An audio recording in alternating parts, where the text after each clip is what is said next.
અને સુખમય છે, પણ કન્ડિશન્સ એપ્લાય. તમે કોઈ જાહેરાત આપો છો તો બાજુમાં એસ્ટ્રિક સાઇન હોય છે ને. તમે કોઈ એન્જિનિયર જોઈએ છે, પછી બાજુમાં એસ્ટ્રિક સાઇન નીચે વાંચે એટલે ખબર પડે 3 વર્ષનો અનુભવ જોશે. કારણ કે ઉપર તમે ટાઇટલમાં જ લખો સીધું 3 વર્ષના અનુભવી જે એપ્લાય કરું તો એડવર્ટાઇઝમેન્ટ ન વાંચે. પહેલા તો બધા એડવર્ટાઇઝમેન્ટ વાંચે એવું તમે ઈચ્છો છો, પછી પેલી ફૂદડી આવે નીચે. નીચે લખ્યું કન્ડિશન્સ એપ્લાય. એમ life is beautiful, conditions apply, you must know how to live it. જીવન સુખમય અને સુંદર છે, કન્ડિશન્સ એપ્લાય. આપણને જીવતા આવડે તો. બાકી આ 70-80 વર્ષનું જીવન છે, 5-10 પ્લસ માઇનસ ભગવાનની ઈચ્છાથી. પૃથ્વી ઉપરથી રોજના 1.5 લાખ માણસો વિદાય લે છે. 24 કલાકમાં 1.5 લાખ એટલે 86,400 સેકન્ડમાં 1.5 લાખ એટલે દર 2 સેકન્ડે 3. આપણે આ પ્રવચનની શરૂઆત કરી લગભગ 15 મિનિટ થઈ.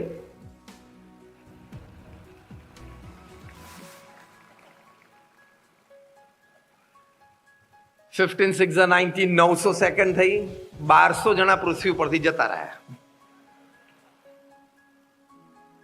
અને ભગવાનની ઈચ્છા હોય ને કાલનું ફૂલ કોન્સન્ટ્રેશન અંકલેશ્વર ઉપર મૂકી દે તો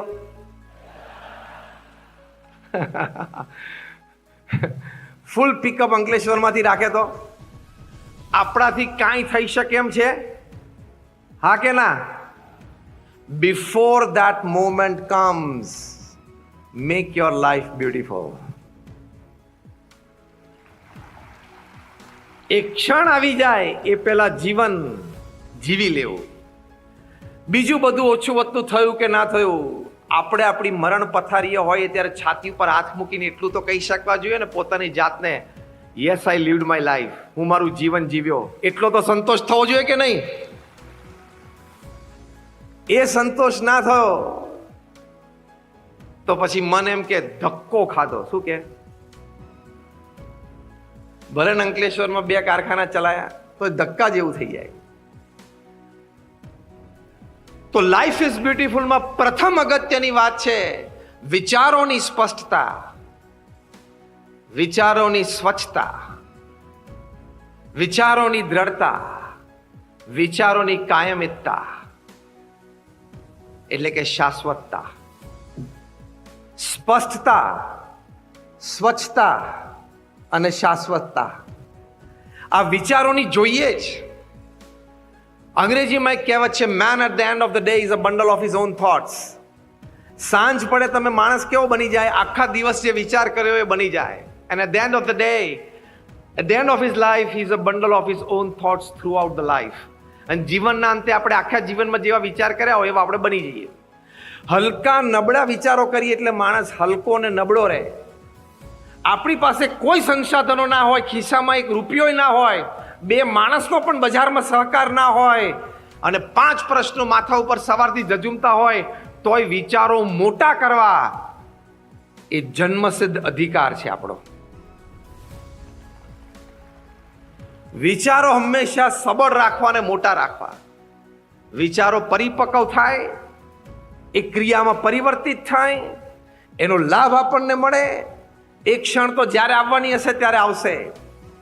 આજે વિચાર કરવો એ તો મારા હાથની વાત છે. યસ ઓર નો? અને પૃથ્વી પર જે કંઈ નાની મોટી ક્રિયાઓ થઈ છે, જે કોઈ વ્યક્તિઓ નાની મોટી રીતે આગળ વધ્યા છે, એના પાયામાં પ્રથમ તો એક વિચાર હતો ને. એ વિચાર વાત રૂપે 2-5 પાસે એને પ્રકાશિત કર્યો. એમાંથી આઈડિયાઝ આવ્યા, એમાંથી સર્જન થયું અને એમાંથી સફળતા મળી. તો વિચાર એ અગત્યની વાત છે. વિચારથી ઘડતર થાય છે. જો કોલસો, ગ્રેફાઇટ અને હીરો એટલે ડાયમંડ, ત્રણેય કોલના બનેલા છે, એટલે કાર્બનના બનેલા છે. કાર્બન એટમ એ હેફેઝાર્ડ ગોઠવાઈ જાય આમ આડોઅવળું એટલે કોલ બની જાય, કોલસો. એના એ જ કાર્બન એટમ એ હેક્ઝાગોનલ સ્ટ્રક્ચર, જે કેમિસ્ટ્રી ભણ્યા હશો ને ખબર હશે, હેક્ઝાગોનલ સ્ટ્રક્ચરે ગોઠવાય એટલે ગ્રેફાઇટ બની જાય. અને એના એ જ કાર્બન એટમ ટેટ્રાહેડ્રલ સ્ટ્રક્ચરે ગોઠવાય એટલે એ આઇટમ ડાયમંડ બની જાય. કોલ એટલે કોલસો, ગ્રેફાઇટ અને ડાયમંડ સગા ભાઈઓ છે. સગા ભાઈઓ કરતા પણ આગળ એ ટ્રિપલેટ્સ છે. કોલસો, ગ્રેફાઇટ અને ડાયમંડ ત્રણેય સગા ભાઈઓ છે અને ટ્રિપલેટ્સ છે, સાથે જ જન્મેલા છે. પણ એક કોલસો છે, એક હીરો છે. આટલા નાના હીરામાં ટ્રક ભરીને કોલસો આવે.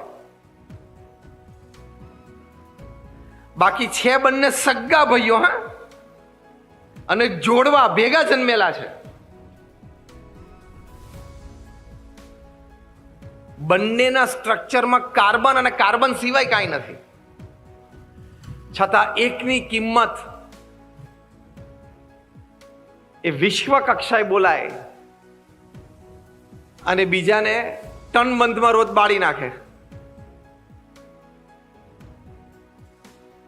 એનું કારણ શું? એનું કારણ એક જ છે, ધ ઇન્ટરનલ ડિઝાઇન.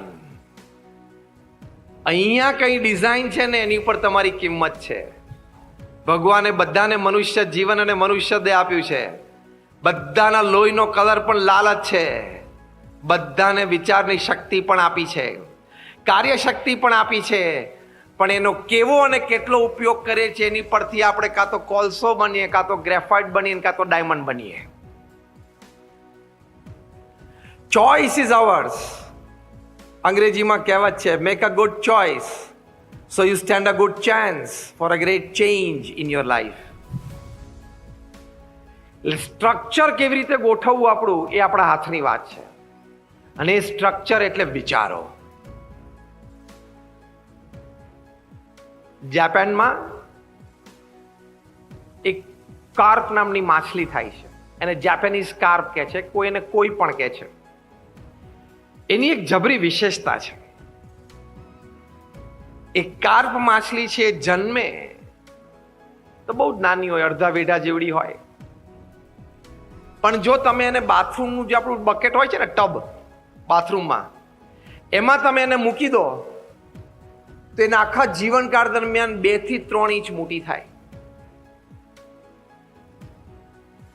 એની એ જ કાર્પ માછલી જન્મે એટલે તમે એને મોટા પાણીના ટાંકામાં મૂકી દો અથવા કૂવામાં મૂકી દો તો એના જીવનકાળ દરમિયાન એ 12 થી 16 ઇંચ મોટી થાય.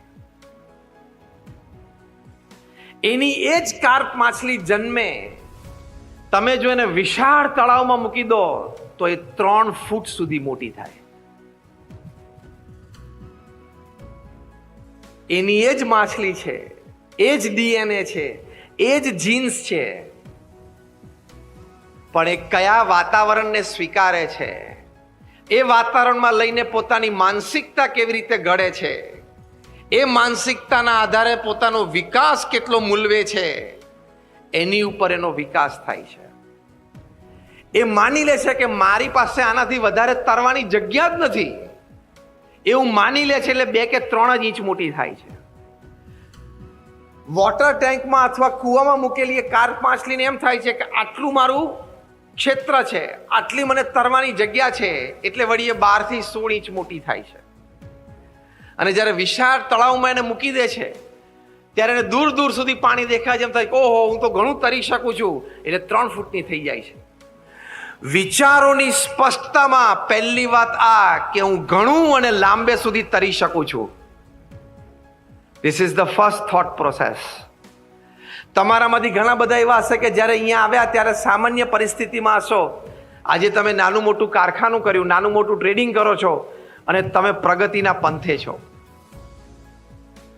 તમે જેટલી તમારી મર્યાદા સ્વીકારી લો એટલો જ તમારો વિકાસ થાય.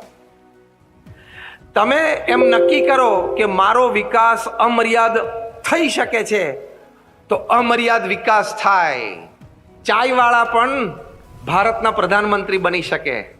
વિચારની વિશાળતા કે અમર્યાદ વિકાસ મારો શક્ય છે.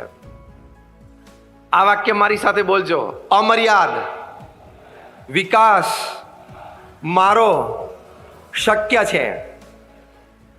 અમર્યાદ વિકાસ આપણો શક્ય છે એ આપણે રોજ સવારે પોતાની જાતને કહેવું. I am born to grow, I am born to succeed. હું જન્મ્યો છું સર્વાંગી વિકાસ માટે, હું જન્મ્યો છું સફળતા માટે.